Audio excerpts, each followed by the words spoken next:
Здравствуйте, уважаемые зрители, с вами Прагматик. В этом ролике я покажу, как прошивать материнскую плату, старые материнские платы, вот типа такой, через MS-DOS. Все очень просто, до неприличия. Просто нужно несколько телодвижений.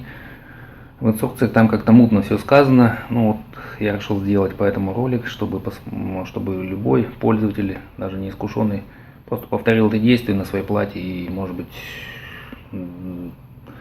получит какой-то результат. Данная материнская плата MCI, она же Microstar. Внизу вот написано P35 Neo, а под слотом видеокарты MS7360 версия 1.0. Я так понял, что данная материнская плата, она поддерживает только прошивку через DOS, MS-DOS. И получается, что ни встроенной утилиты там нету в BIOS, ни через Windows тоже бывают утилиты. Это не предусмотрено.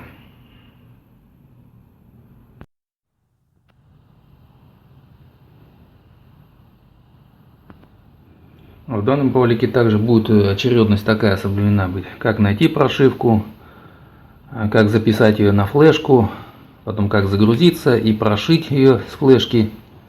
Ну а все остальное уже, если, чтобы избежать каких-то там, не знаю, там каких-то непоняток или что-то, если не получается, чтобы этого избежать, то есть все комментарии там уже в конце ролика. Но это у кого все получится, вот может в принципе не смотреть. Вот в такой какой-то последовательности. Сначала вот суть.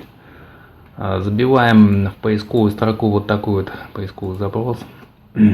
Материнской платы, нажимаем Enter. Ну и получается вот Microstar, официальный сайт. Открываем его. Ну тут надо в поддержку идти. Поддержки всякие файлы. Так, драйверы файлов, тут уже нужная вкладка стоит. И ничего тут не получается. Вот для версии BIOS 2.1. У меня, напомню, версия, вот в поисковом запросе тут уже пропал он, версия 1.0. Ну попробовал я вот эти вот установить, и это вот и другой, ну не дало результатов, потому что стартует только обнуленная BIOS.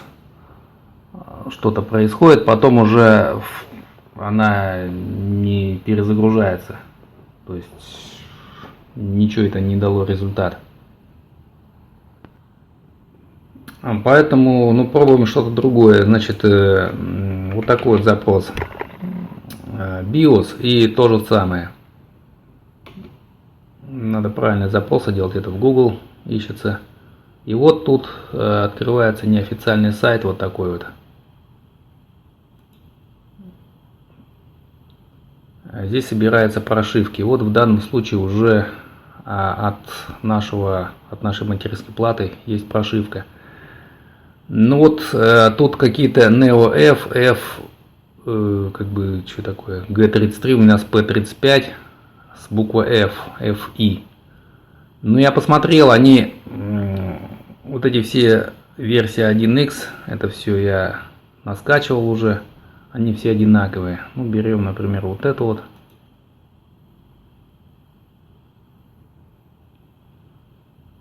Download.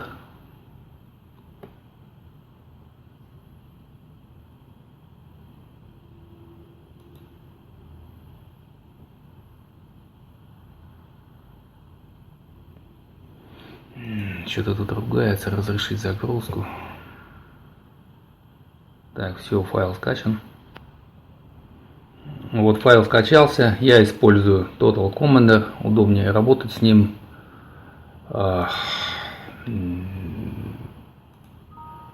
Такая версия. Потому что с проводником это с дебильным виндовским, как работаешь как с одной рукой. Так, вот здесь вот извлечь текущую папку. Потому что у нас запакованная эта прошивка. И смотрим, что тут у нас лежит. То есть, ну тут вот по расширению видно, да, сразу видно. Может быть, кто-то работает с другой материнской платой, кто-то хочет прошить. Ну, они все, в принципе, типовые, наверное. Док это вордовский файл, тут какие-то инструкции, по-моему, какие-то. Так, TXT тоже, это какие-то пояснительные вот для таких плат, это все. Ну а вот это уже экзешный файл запускной, но это не для Windows, а для DOS. И вот этот вот сама прошивка. Вот это файл нам понадобится. Чтобы прошить на флешку, понадобится программа. Самая простая, это, я не считаю, это Rufus. Забиваем вот такой вот поисковый запрос. Почему вот эта версия? Я работаю на 7.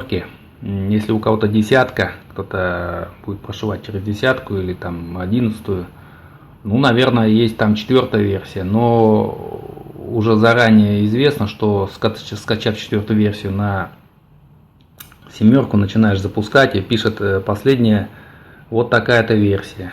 То есть вот на официальный сайт заходим.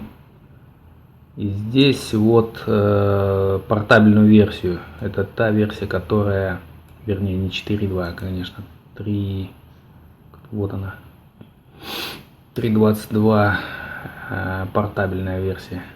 Вот ее скачиваем, чтобы без установки. Все, файл скачался.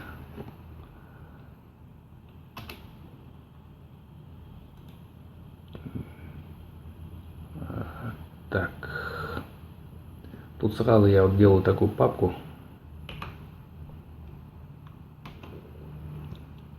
И вот этот файл перемещаю туда, F6. Вот он. Ну, каталог 1 тоже слева и справа пока. Это делается для того, что Rufus он при запуске создает здесь вот какие-то файлы дополнительные в той папке, в которой он запускается. Поэтому, чтобы не мусорить, чтобы он именно в своей папке был. Вот как бы так. Флешку можно использовать любую, как бы те, которые меньше, те лучше. Я потом в конце объясню, что это, чем они отличаются. Вот, значит, вот переходник. И вставленная в него вот такая вот флешка Micro Secure Digital. Вот я использую ее.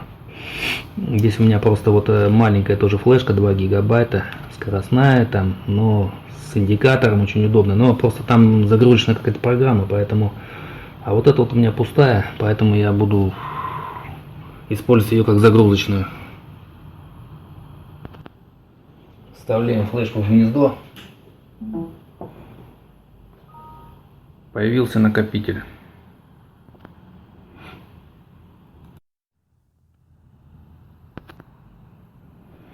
Убеждаемся на флешке, чтобы ничего не было забытого там. Дальше запускаем Rufus.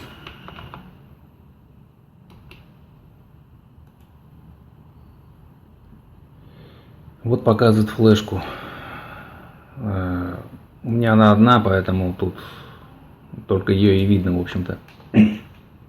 Здесь надо выбрать FreeDOS. Это ничего уже не выбирается. Вот здесь тоже ничего не надо делать. Так, вот здесь вот метку тома можно назначить. Я написал DOS, желательно латинскими буквами, и чтобы не было больше 8 символов здесь. Потому что DOS это не больше 8, раньше поддерживалось короткие имена. Здесь надо именно FAT32, потому что если выбрать FAT, то, видимо, это для очень старых материнских плат, которые не поддерживают FAT32. А FAT он просто не загрузится. Ну и здесь вот оно выбралось автоматически, когда FAT32 выбираем. Ну все, старт. Последнее предупреждение китайское, что все данные будут в флешке уничтожены. Здесь надо дождаться, пока полностью зеленая. Готов. Все, вот теперь можно закрыть. Распахиваем флешку. Здесь появились файлы. Файлы для работы DOS. Ну а вот это уже наша прошивка. Выбираем нужные файлы, эти два, и копируем туда. Вот они появились тут. Корректно отключаем флешку и вставляем ее в другой компьютер, где будем прошивать.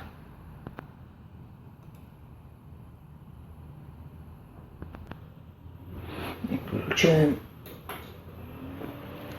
Сразу хочу оговориться, что у меня все лишнее отключено. То есть все жесткие диски, флешки, какие-то еще, может быть, дисковод. То есть того, от чего компьютер может загрузиться. Ну, во-первых, он тестовый. Чем меньше подключен, тем лучше будет, как бы, во-первых, не запутаться в этом во всем, во-вторых, чтобы не возникло каких-то коллизий. Вот так вот. То есть, и вот компьютер определяет, чтобы не выбирать загрузочную запись, он сам определяет. Определил в данном случае, нашел флешку и с нее загрузился. Бывают компьютеры, когда, значит, с флешки не грузится. Но это я объясню чуть позже. То есть там, кстати, загрузка с диска идет. И потом перекидываем на флешку, пошла загрузка с флешки. Вот здесь надо набрать волшебную команду.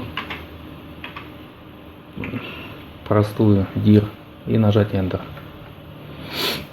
Появилась корневая, как бы, ну, корень флешки. Locate — это директория, в которой куча файлов, еще каких-то там. Ну а вот наши файлы в этой корневой директории с расширением exe и 1a0. Просто переписываем их, очень удобно. Вот эта команда нужна для того, чтобы наглядно взять и переписать их вот сюда. В такой последовательности. Ну вот, переписываем между расширением и файлом, разумеется, ставим точку, а между ними пробел, между этими файлами. Нажимаем Enter.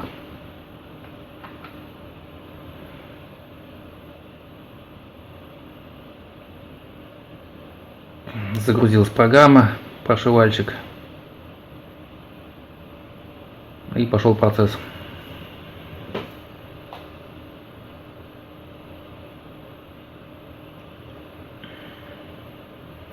Здесь главное дождаться окончания, в принципе, ждать недолго.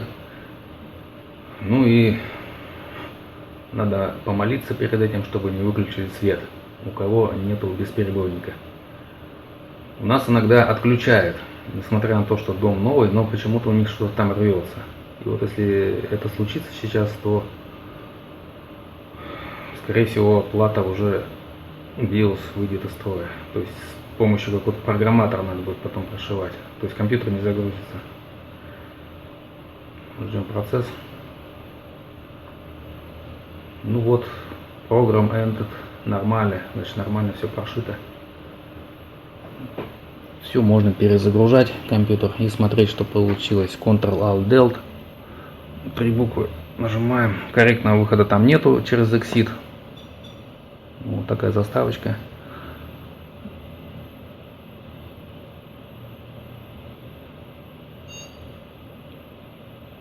Первая загрузка BIOS происходит вот так. Ну, чтобы, значит, войти в BIOS можно F1, а чтобы продолжить загрузку, это F2. Ну, возьмем F1, посмотрим, как это выглядит. Вот такая вот синяя BIOS. Кстати, недоволен это BIOS такого типа синим. Что на одном компьютере, что на другом. Вот я видел, что еще где-то я там видел. Ну, короче, она, во-первых, урезана, во-вторых, вот это неудобное очень путешествие по этим всем пунктам. Она не это, как бы нестандартное, все как-то тут неудобно читаемое и так далее. И там выберешь загрузку, например, с флешки, флешку убираешь, например, все это слетает, ну и так далее. То есть тут как-то это все что-то мне не нравится, это BIOS. Ну, так, здесь вот в этом пункте вот нестандартно. Вот надо вот сюда вот залезть, и вот только здесь какая-то информация. Ну вот, видно в среднем пункте BIOS версия 1.10. Вот видно, что наша версия прошилась. так далее. Ну вот процессор, какая-то память тут, кратенькая характеристика компьютера. Ну все, теперь что? Ну, можно вот попробовать вот это вот еще убрать. Нафиг нам нужна дискета. Так, ну все, можно перезагружать. Вернее, даже так, ну, F10, чтобы сохранилось это все. По умолчанию сейчас загрузится DOS, поскольку у меня все диски отключены.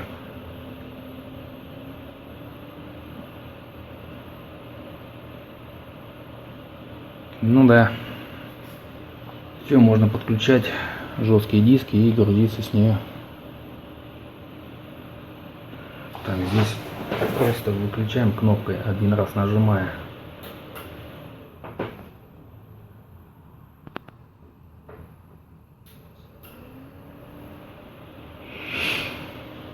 Флешку я вытащил также.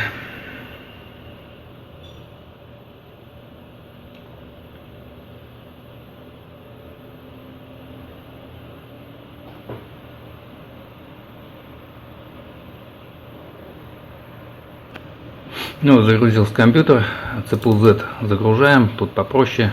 AIDA, кстати, тоже информацию показывает, что это.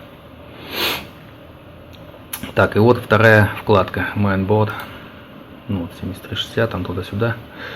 Вот, версия 1.10 2008 года. Ну вот, все на этом.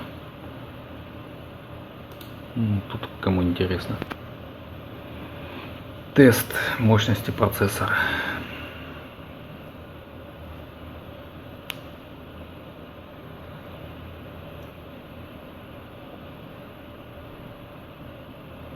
Так, ну что там? Все. 492 очка.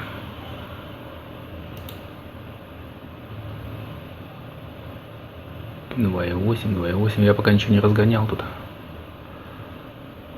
Так, ну вот на этом все. С биосом закончили.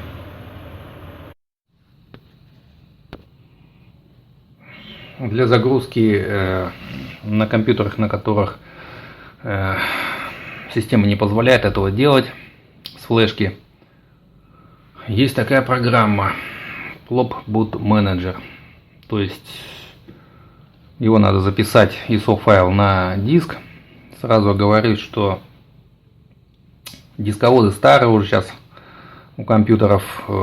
Если качество не очень, то лучше записать не на DVD, даже если он в наличии есть, а может быть на CD. Потому что замечал, что некоторые дисководы, они DVD диски не могут прочитать, хотя они DVD читающие, не говоря уже, наверное, о записи. А вот если подсунуть ему CD-диск они все еще смогут прочитать. Поэтому вот так. С официального сайта скачиваем программу.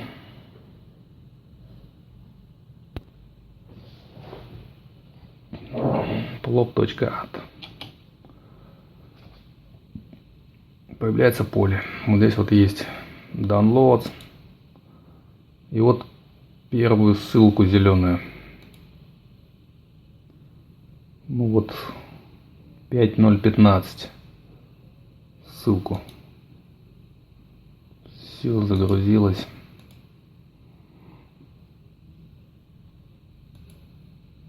Вот такой zip архив. Распаковываем его и здесь текущую папку. Входим в эту папку. Нам нужен вот только вот этот файл. Plop. Тут как-то это мутно написано, с расширением ISO. Вот этот файл записываем на CD. В дальнейшем загружаемся с него. Но вот автоматически вылезает вот такое вот окно при загрузке Plop. Достаточно выбрать вот USB, нажать, и загрузка пошла. При этом надо учитывать, что USB, если вы даже, например, несколько загрузочных флешек включили, то тут будет один пункт USB. Поэтому надо как бы лишнее выключить, наверное. Я не знаю, как она там, если несколько USB-шек, как она все это отразится. Но вот как бы вот так. При этом драйвера сразу свои, которые есть, скидывают сюда, как где-то я в инструкции читал. И получается, если даже не предназначено устройство для запуска, то благодаря этой программе происходит запуск с USB. Но тут есть один нюанс. Также мне хотелось пойти дальше немножко и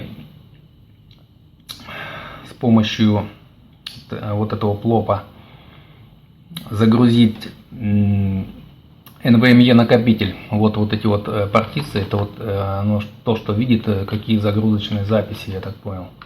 То есть они могут разное количество быть. Вот в флопе это, хотя у меня он не подключен, но все равно он отражается. CD-ROM есть. И получается нет. Пятый вот этот вот плоп, вот смотрим, болт даже можно нажать, посмотреть. Он не позволяет работать с NVMe накопителями.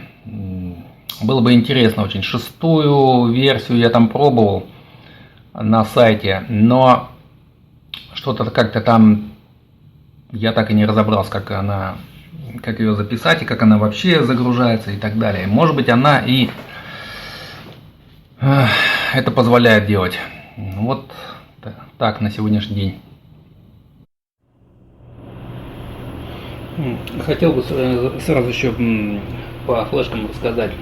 То есть, в принципе-то для этой цели подойдут любые флешки.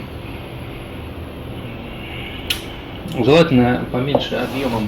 То есть, например, вот такие вот у меня большие 32 гигабайт, самая большая. Вот это вот, по-моему, 32.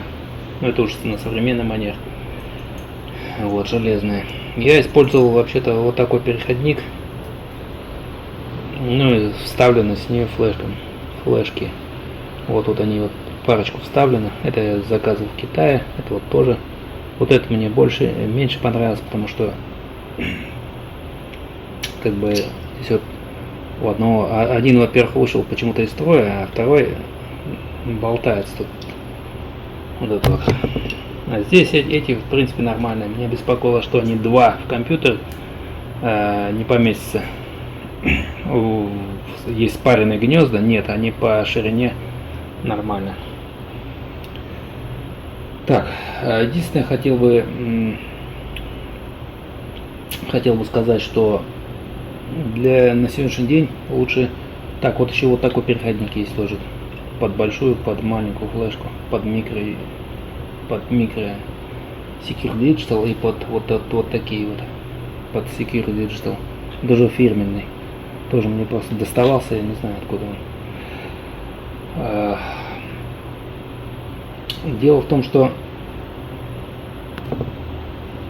смысла нету, наверное, покупать вот такие вот флешки, которые только для компьютера. Проще купить вот такой вот. Сейчас уже на такие перешли, которые и где-то и в телефоне, может быть, вставить, и через переходник уже можно в компьютер вставить. То есть более разумно. Так, вот такие вот они от фотоаппарата, вот они не разбираются, это без переходника, то есть это вот туда уже не вставить. Вот эти две шли с фотоаппаратами, с разными, с Canon. Они 32 мегабайта, не гигабайта, а мегабайта. То есть там несколько снимков помещается, они как ознакомительные. Вот их почему-то у меня не получилось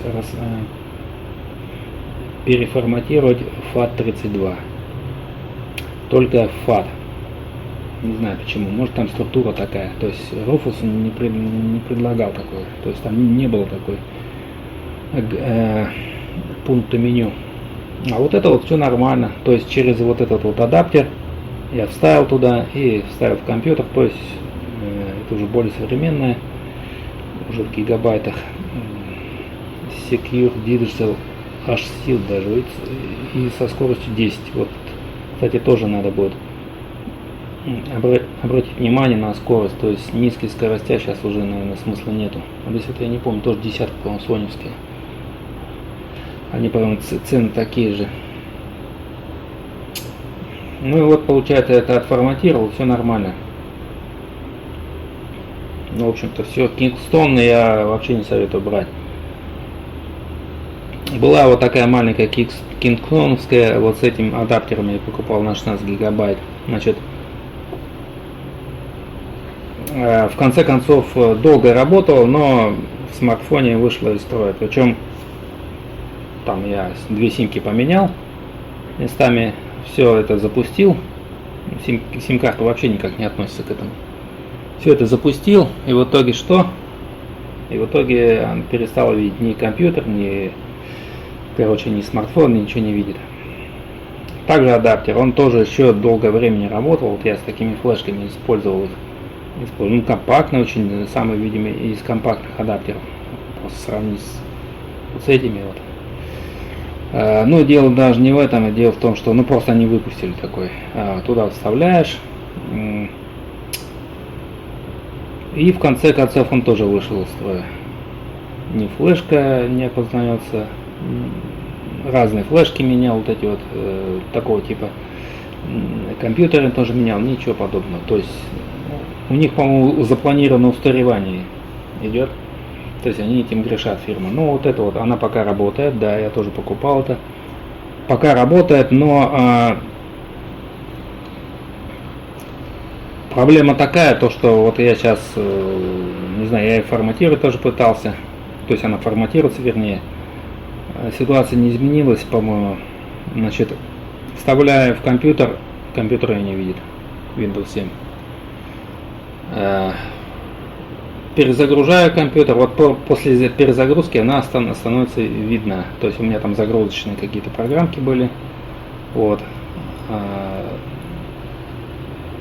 Видит. Вот я не знаю почему так. То есть что-то какая-то несовместимость, что ли. Вот такая, так-то в принципе работает, но вот такая вот, такой вот жопа такая происходит. Даже вот с китайскими аналогами какими-то, вот, не знаю, вот это вот тоже no-name. Но это вапка немецкая фирма, они, может быть, заказали качественный продукт в Китае, непонятно где. Потом, по-моему, вот это вот тоже подарочное, тоже непонятно какой сомнительный производитель. Вот это вот, ну это более-менее скоростная, еще на 2 гигабайта. Это все нормально познается. И вот, то есть все познаются нормально при вставлении. Вот только единственное вот это почему-то. То есть вот такая вот Kingston. У Kingston хорошо идут эти планки памяти на компьютер, да, она еще у меня ни одна не вышла из строя. А вот это вот шеф-потреб, вот это вот как бы что-то у них там подкачали. Так что брать я это не рекомендую. А так лучше использовать брендированные карты памяти. Ну, адаптер можно китайский использовать. Те, которые, ну, не знаю, там от 15 лет, наверное, на рынке. Вот как-то так.